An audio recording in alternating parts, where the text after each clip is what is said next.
Interesting.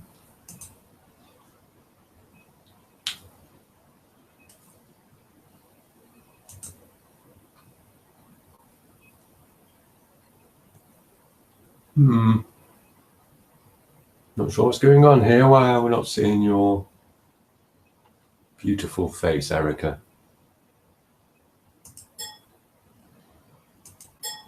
Okay.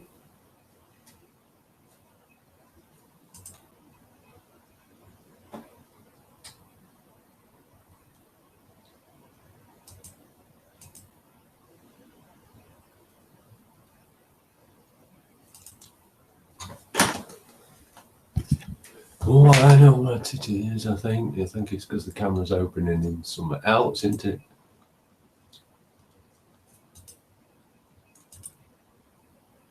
There we go. We're in. Woo. Hello, if you're just joining us. Sorry if there was a bit of a delay there, but got the camera open in another app, and that's why it wouldn't come on to start with. Still teething problems with the technology, I guess. But with no more ado, we're going to jump in with our second bedtime story with Erica Crow. Aren't we, Erica? This one's called The Knocker at the Portico by Basil Copper. Are you ready, Erica? Yes. Good. Let's see if we can. There we go. I discovered the following papers in the form of a diary while going through some old documents. I append them here. They read as follows. I woke again last night after that hideous dream. I sat up in bed in my dark chamber and listened in fearful suspense, but there was no sound apart from the faint moan of the wind in the chimney piece. And yet I heard it. I am convinced of that. It was the 5th time I have heard the knocking, and it is getting worse. I intend to leave this record so that those who come after may know my fate, will realize the manner of it, and may be thereby warned. My name is Edward Rayner. I was born the 3rd son of a 3rd son in the ancient city of Salzburg, of an English father and a German mother. My father held for some years a position as professor of philosophy at the university there, and when he accepted a similar post in London, the family followed after a few months. I was privately educated, and being much younger than my 2 brothers, grew up a solitary, introspective child, much given to walking through the little-known suburbs and odd corners of the city, which still linger in such an ancient metropolis as London. My family does not much concern this history, apart from establishing the background and circumstances from which I sprang. Indeed, my parents were long dead, and my brothers and I separated before the events with which this narrative is concerned began. I had followed my father into scholarship, but the generous terms of his will and judicious investments allow me to pursue my own inclinations. I refrained from any paid employment and preferred the retiring, almost monastic life of a scholar and the aesthete to the boisterous debate, what I regarded as the distracting clamour of university life. I was then settled in a large house in St. John's Wood, comfortably off, with few but loyal friends and with sufficient funds to enable me to continue the researches dear to my heart. So it came as considerable surprise to friends and acquaintances alike when I married, at the confirmed bachelor's age of 45, a young and beautiful girl of 24. Jane had been my secretary for several years, and thus we were necessarily thrown together for long hours of conversation and study. I had found it convenient, for the work on which I was engaged involved much tedious searching and quotation from the library of 5,000 volumes I had assembled, to engage professional help, and Jane had been recommended by one of my oldest friends. She settled in, and my scholastic life was soon running more smoothly than I had thought possible. Gradually, she began to encroach more on my private time in the evenings. Within a year, she was indispensable to my scholarly career. Within 3 years, I could not have imagined life without her.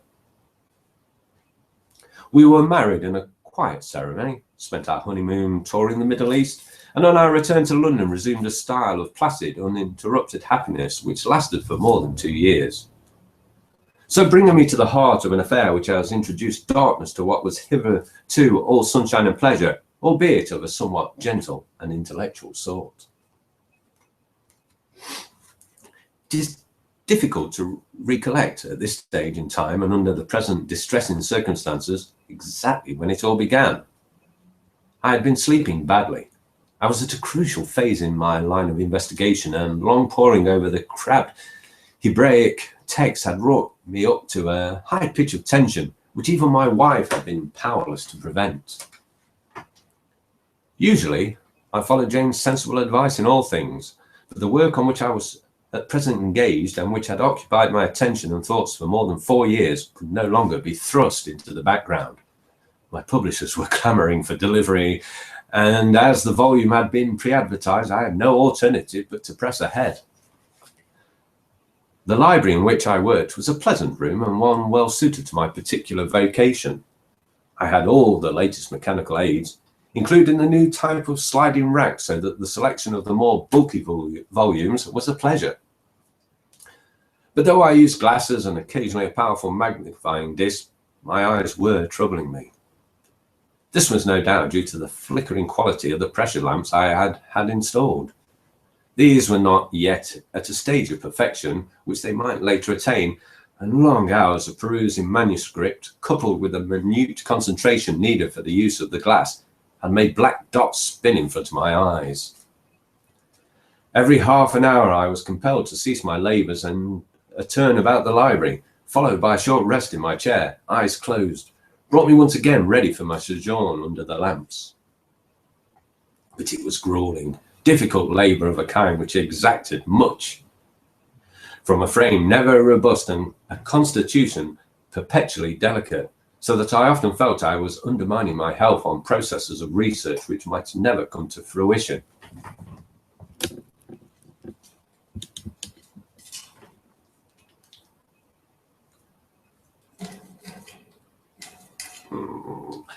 In fact, had it not been for the urgent remonstration of a publisher who had long been a friend and for whom publication assured much, I might well have put the work aside until the following year, which would have, in my own case, been quite a different history from the dark byways into which my life has strayed. The urgency of my work, the irregularity of my hours, and the long periods of labour in the library had at first engaged Jane as enthusiastically as myself. But as month succeeded month, her ardour diminished, and she began to excuse herself more and more frequently from the daily sessions. I felt myself growing pale and haggard under the incessant demands of my self-imposed labours, but I could not give up a task which had exacted a great deal and which promised to yield so much in distinction and satisfaction when published. So, as Jane absented herself with ever-increasing frequency, I worked later and later into the small hours of the night. After several months of this, which was the cause of some bickering between us, things reached an impasse. I cannot say I blame Jane. The situation was entirely my own fault. She had grown distant and abstracted. We met only at breakfast, apart from her occasional visits to the library and the supervision of my meals, which I now took almost entirely within its walls. In the meantime, she went for long walks and cultivated such friends as we had. It was understood between us that we would, when my researches were concluded, take a long holiday on the continent together, and in so doing recapture something of the idyllic relationship which had formerly existed between us. This was the level to which my affairs had been reduced when the name of Dr. Spiros first began to be mentioned in the house. He was, I gathered from Jane, a brilliant physician. His surgery was no great walk from our own door. He had attended Jane when she had a minor fall from a horse in the park. He had diagnosed a simple sprain, but after that his presence never seemed to absent itself from the house for long. Summer wore away and autumn succeeded it, and still I laboured on. How I sustained myself, I know not at this distance in time, but despite the immense labours, I managed to take an hour's walk with Jane once a day latterly. This she had at last prevailed upon me to enjoy. It was on our return from such a walk one evening that I became aware that Dr. Spirus had assumed an important place in my own household without my becoming aware of it.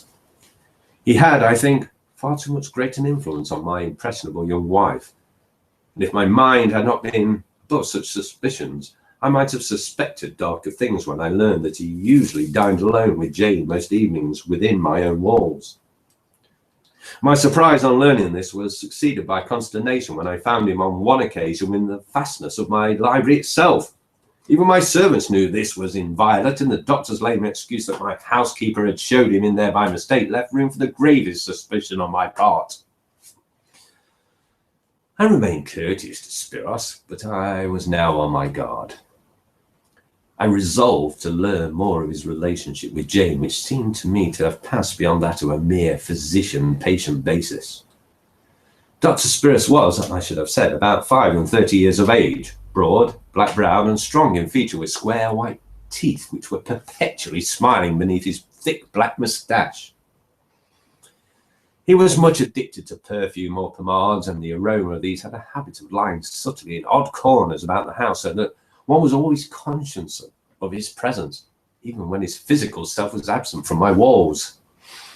This was then the somewhat curious circumstances of my life, when the events I am about to relate crystallized and first assumed menacing shape on the tranquil horizon of my existence.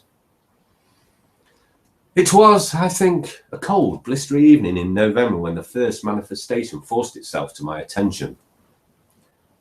The icy rain had been tapping with obtrusive fingers at the smeared panels all day long, and I had heaped the fire in the library with small coal and turned up the brilliance of the lamps in order to keep the dreary night at bay. The first volume of my work was about to appear from the press. The second and third were in proof form. I was now engaged upon the last, following which I looked forward to the cultivation of my wife's friendship and the resumption of that intimacy which my protracted labours had interrupted.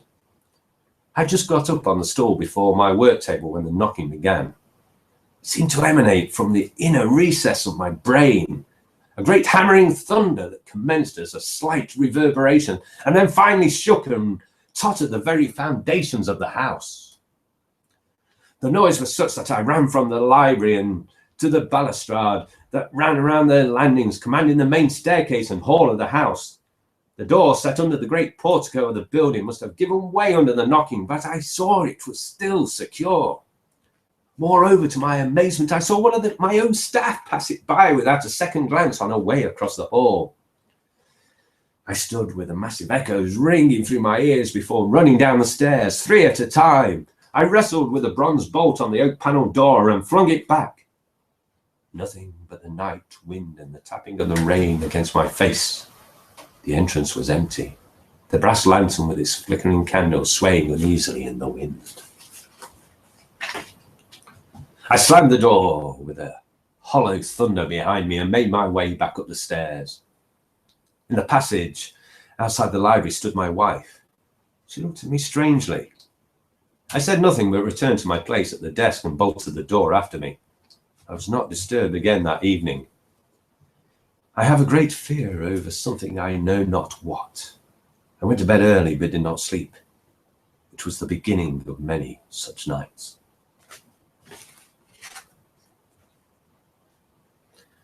Dr. Spirus is coming to assume a great... Sorry, we'll start again. Bless you, Taro. Dr. Spirus is coming to assume a quite disproportionate part in my life of late. Twice more have I seen him in the last few days within my own house, on both occasions unannounced and uninvited by me.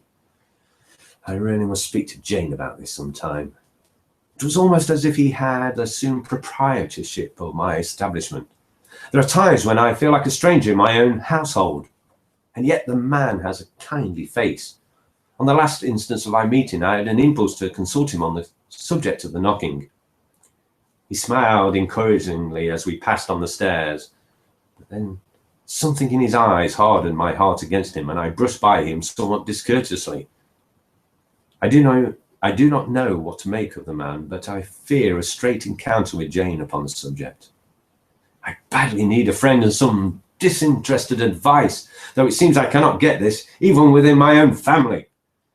There is a dark labyrinth in which I wander through the waking hours. I fear sleep also, for that is when the knocking is certain to manifest itself. But I must not run ahead. The second time I heard the knocking was an even more shattering experience than the first. It affected my nerves. I think this must inevitably be so. For curious occurrences at night, when one is hovering halfway between sleep and waking, undressed and in the bed, are inevitably more disturbing than when we have our wits about us during the blessed day. My dread of these long winter evenings dates definitely from this second occasion. And, like the long progression of a nightmare that has no end, I accelerate silently and inevitably into a situation which leads to the incident of the door. The next time I heard the knocking was at night. It was so late I should rather call it morning. I had worked on in the library until well past 1 a.m. and it must have been nearer 2 when I finally sought my bed. I slept for what seemed a long time, but may have been in reality but an hour or so. I was suddenly awake, it appeared, without being conscious of any transitional stage between the sleeping and the state of awareness. It was quite dark in the chamber, the fire having died to a faint glow by which I could make out various objects in the room. I lay drenched in sweat for perhaps a minute or longer, terror struggling with reason in my heart. The echo of some gigantic hammering was still within me, but I knew that the echo was merely the reflection of an outward tumult that had its creation in the physical world. The lurid silence was at length broken by a tremendous fusillade of blows with the knocker of the great door in the portico of the house. The tumult was again so great that it seemed as if the whole household must be thrown into uproar. I expected lights, running footsteps, startled cries, but there was nothing. Only the darkness, and for the second time the echoes of the knocker's terrifying tattoo dying away against the bruised silence. I lay with my heart thumping, and it was like a physical shock when the terrible summons again sounded through the corridors of the darkened house. Somehow, trembling, sick and terrified, I found myself at the head of the stairs. I approached a window in an angle of a wing which commanded a view of the porch. There was nothing but the shadows of the trees and the wild moonlight which fell across the porch door. Oh, fortunately, I was not called upon to undergo any further ordeal that night. I continued, with ebbing willpower, to watch the empty porch, but the knocking was not renewed. It was just possible that the unknown visitor had covered the space between the door and the street corner before I had approached the window. Cold, in turmoil, and half worn out with the shadowy terrors of that sudden awakening, I was back at my bedside. I crept between the sheets, a badly frightened man, and slept fitfully till the friendly light of morning allowed me the comfort of a deeper sleep. I spent the next few days in a fever of hesitation between work and sleep until it seemed as though the night had blended into the day. I had no nocturnal disturbances until the fourth evening. Jane had been absent from the house during the early part of the afternoon, and I had been so immersed in my researches that the tray my housekeeper brought up remained untasted on my study desk. Rain had been spitting fitfully against the opaque windows of the window glass for some hours. Towards 9 o'clock, I had become aware that I had not eaten for a long time and had emptied a flask of cold coffee and finished the dry toast under the cover, all that now remained fit to digest. It must have been about 10 o'clock when the knocking came. It seemed to split my head asunder. I clung to my desk, my nerves shrieking, my body wet with perspiration until that massive thunder had temporarily subsided. Once more the drama was repeated. I again rushed to the window to see nothing in the porch. But to my horror, the hollow thunder recommenced, even though the evidence of my eyes told me that no knocker was within the porch.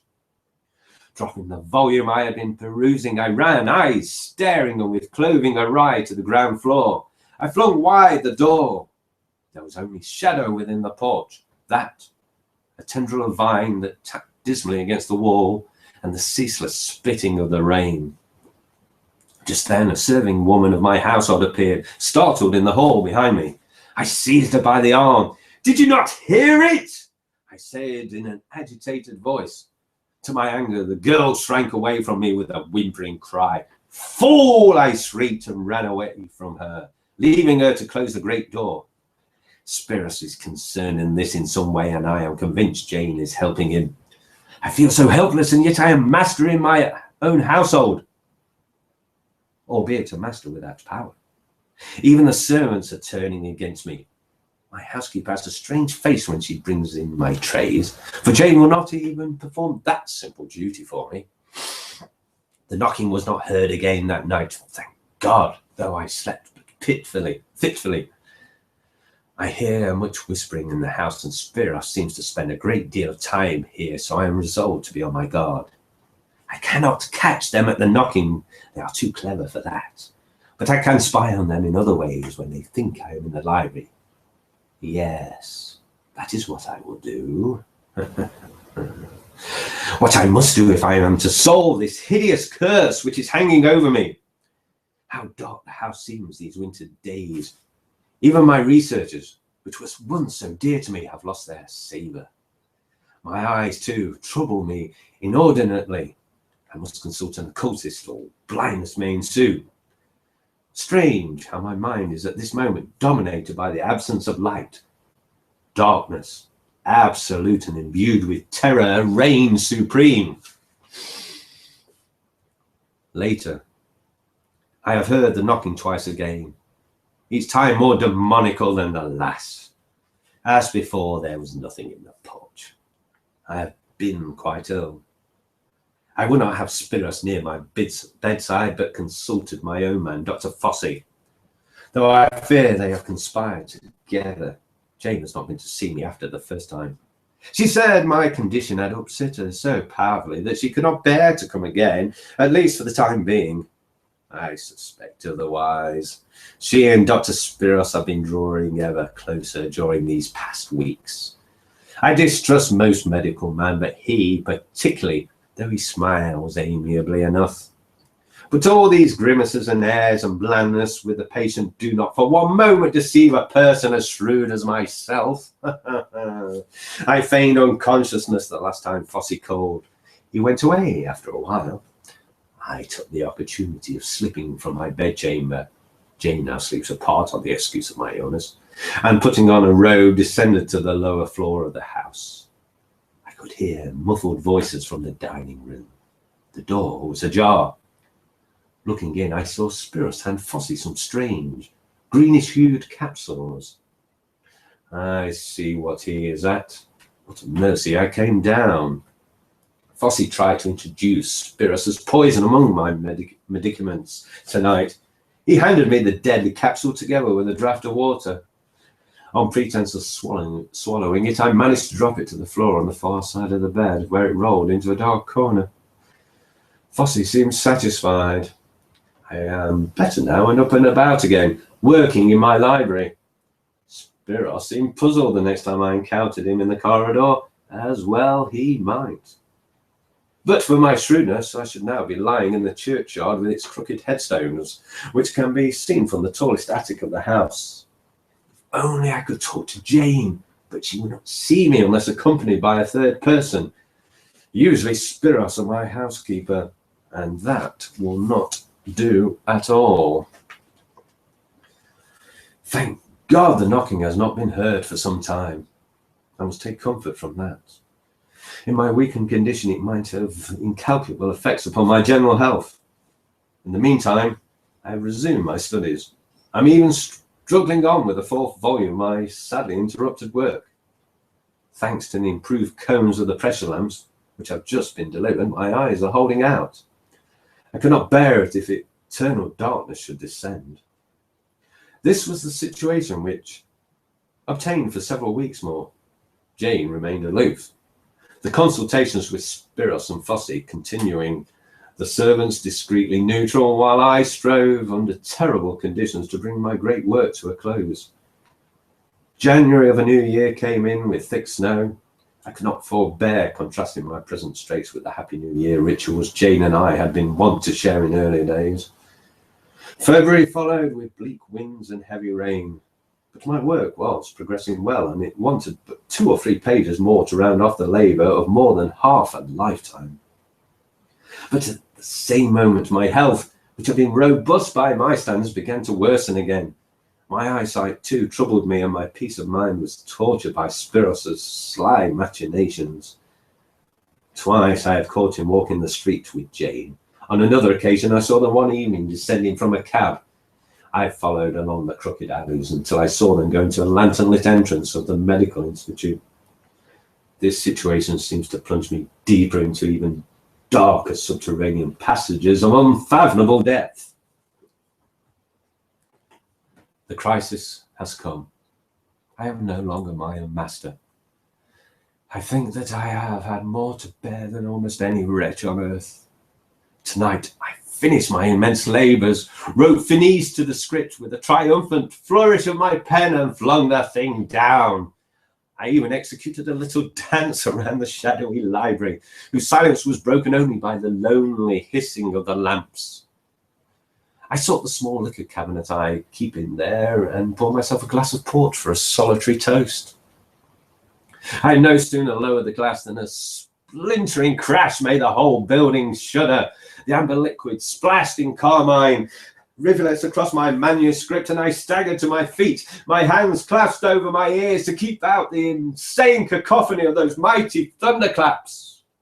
I groaned aloud as the unseen knocker dispensed his mad tattoo. The crashing and pounding were enough to rend the door asunder, and the echoes fled shrieking into every corner of the house. I tottered from the library as the alarmed figure of my housekeeper crossed the hall below me.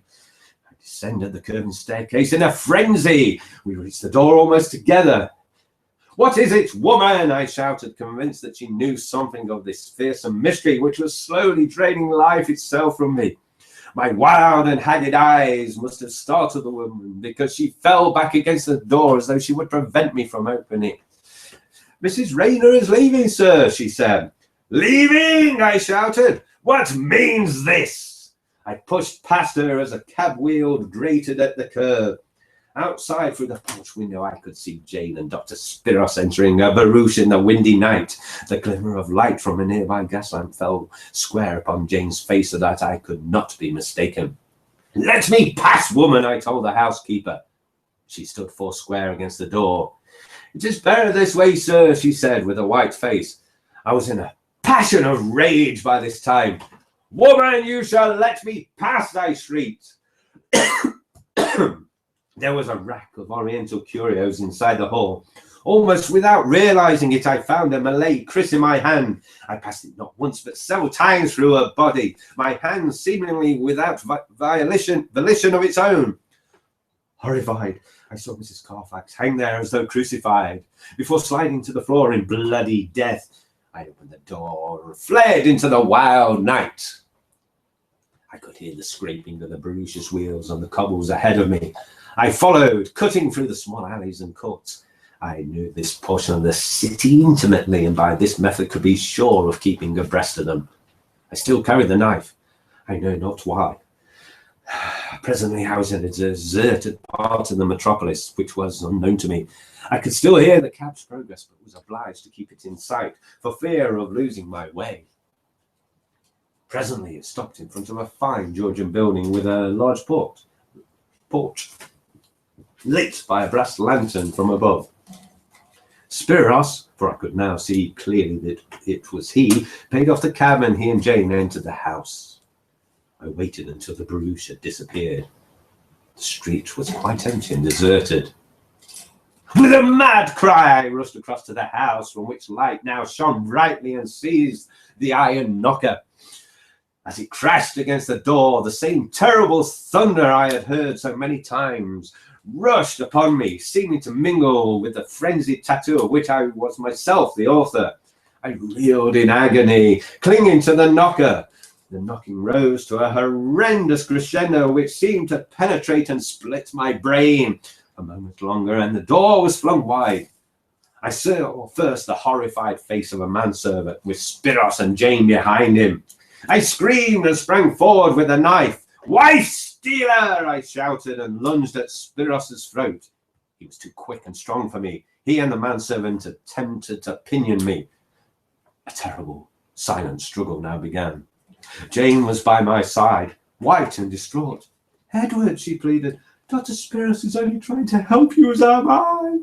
"Fools!" I shrieked. "I am fully awake for the first time. It is he, the knocker, who is responsible." For I had looked beyond my struggling adversaries. It was indeed a dreadful sight. A tall, emaciated stranger with parchment face, stubbled beard, and the white hair of an old man. Pale yellow eyes proclaimed the madman. Then I reeled, my senses tottering, as the two men bore me down. Another servant produced a straitjacket. As I went backwards, a fearful mosaic formed before my eyes. I saw the knife in the madman's hand, still smeared with blood, and the sign in wrought iron above the porch: Spiros, Asylum for the Insane. The truth was borne in upon me as my senses collapsed. For the back of the hall was a brightly illuminated mirror, and this pitiful madman reflected in the glare, with writhing features and foaming jaws, was beyond all mortal help. The knocker at the portico was myself!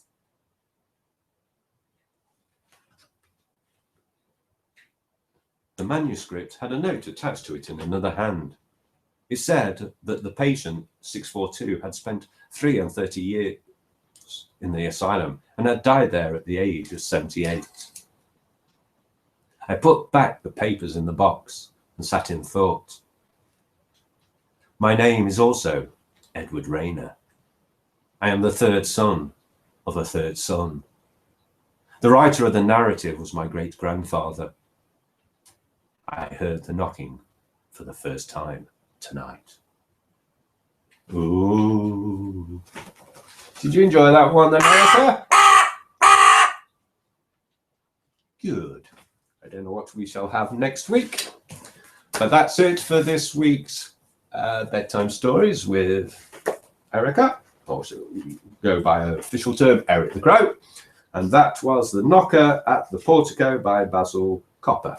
I hope you enjoyed it, and we're checking out now. Tune in next week, as they say. Goodbye. Anything else to say, Erica?